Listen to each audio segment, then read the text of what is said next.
One of the things that we may not talk enough about during Black History Month is preserving the places and spaces in which many Black people live. But here to help us open that conversation is Adam Kaye. He is currently working to enhance the art district on Tallahassee's South Side and plans to host a community conversation on gentrification prevention next week. Adam, thank you for joining us this morning. Thank you. Thank you very much for inviting me. Absolutely. So for anyone who hasn't heard the word gentrification before, in your own words, can you tell us what it means? Well, it's that typical thing where, hey, now that the neighborhood is nice, why do I have to leave?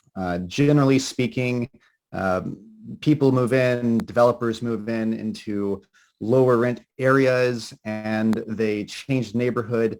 And all of a sudden, the longtime residents, typically predominantly Black and lower income, no longer can afford to be there. So it's really about displacement is what gentrification is. And it's something we really hope and intend to avoid. And we want to do that by starting this conversation early and just really, addressing the elephant in the room here. And speaking of that elephant, you guys you currently have an art district, but you're looking to expand that.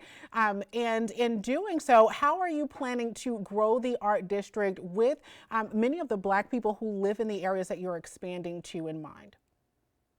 Yeah, so I mean, all of our properties are commercial properties that are part of the art district. So it's less about housing at this point. But what we're currently doing is, we have acquired two other properties from our main holding. Our main holding is Railroad Square. It's been there for 40 years, three generations in my family.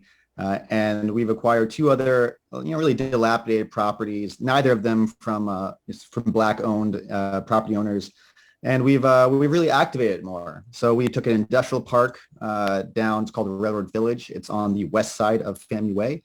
And we've turned it into a bustling, creative community, of all people. And then just recently on the eastern side of FAMU Way, right on South Monroe and at Adams Street, we've acquired another shopping plaza, which has been, really low activity. It's not really activated. A lot of people pass by it oftentimes and just have never noticed it. And then we've acquired it, we announced it, and a lot of people took interests, which is great. But of course, people had legitimate concerns about it as well. And that's what we're here to address.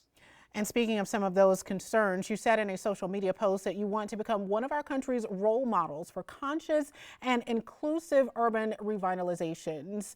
Tell us briefly, we've only got about 30 seconds left here. If you would, tell us briefly some of the ways that you've identified that you think will help reach that goal. Well, I mean, first off, anytime you make a community better and more desirable, then you're going to make it so that some people are priced out potentially. So we want to start this conversation early. We want to, provide some opportunities and information to the longtime residents there so they can be a part of it. And then they can also kind of shape our mindset. It's not like hey, this is set, this is the plan, you're either in it or you're out of it.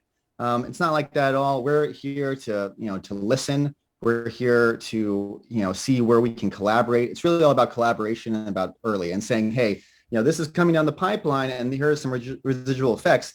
Even though we might not be the ones specifically doing it, there will be more desirability in the area. And, how can we all be a part of it? How can the long-term residents be a part of it too?